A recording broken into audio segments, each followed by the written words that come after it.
आज लगता है कि समाज का हर व्यक्ति बस यही कह रहा है कि फुर्सत तो हमें भी थी देश के काम आने की, लेकिन जब पेट भर गया तो नींद आ गई। समाज की ऐसी दुर्दशा कि हर व्यक्ति केवल अपने बारे में सोच रहा है, केवल निज स्वार्थ की ही चर्चा है।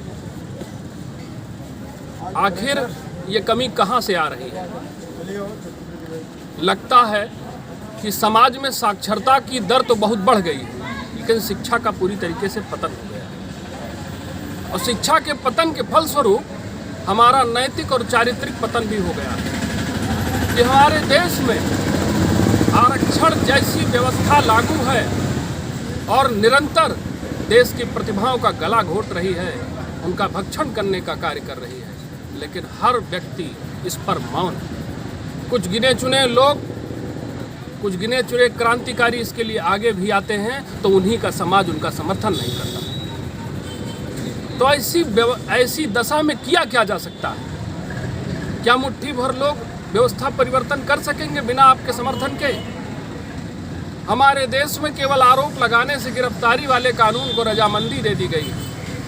किसी को भी एक वर्ग विशेष का व्यक्ति जो SC/ST एक्ट वर्ग SC/ST वर्ग का है, अगर उससे विवाद हो जाए, झूठा या सही, मनगढ़ंत कुछ भी आरोप लग जाए, तो बिना उसकी सत्यता जाने उसको गिरफ्तार कर लिया जाता है। यानी इसका मतलब ये हुआ कि पुलिस विवेचना को सही नहीं माना जा रहा। तो अन्य अपराध जिसमें पुलिस विवेचना होती है, क्या उसमें पुलिस विवेचना को सही माना जाएगा? इस पर हमको विचार करने की जरूरत है। हमारे देश के छात्र, मेधावी छात्र, विशेषकर सवर्ण समाज के छात्र दिन रात मेहनत करते हैं, लेकिन उनको उनके परिश्रम का फल नहीं मिलता। क्या करें बेचारे? क्या वो इन नेताओं की तरह आंदोलन कर सकते हैं? कौन उनके हक की बात उठाए? वो पढ़ाई करें कि सड़कों पर जाकर वो सरकार से फरियाद करें? लेकिन जिस प्रबुद्ध वर्ग को सड़कों पर उतरकर अपने इस देश के मुस्तकबिल के लिए, अपने देश के भविष्य के लिए आंदोलन करना चाहिए, वो केवल और केवल अपने स्वार्थ में लिप्त हैं। तमाम उन दलों की चाटुकारिता कर रहे हैं कि बस अपना काम बनता भाड़ में जाए जनता।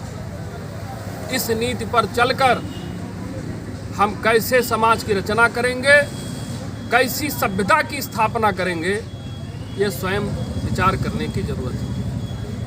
आज आंदोलन के 53वें दिन मैं अपने सभी भाइयों से आह्वान करना चाहता हूं कि राष्ट्रवादी पार्टी ऑफ इंडिया का समर्थन कीजिए। हमारा संकल्प है कि देश से इस व्यवस्था, आरक्षण और SC/ST एक्ट की व्यवस्था का समूल नाश करके हम लोग सामाजिक न्याय व्यवस्था को स्थापित करने के साथ ही देश में स्वच्छ राजनीति को स्थापित करेंगे।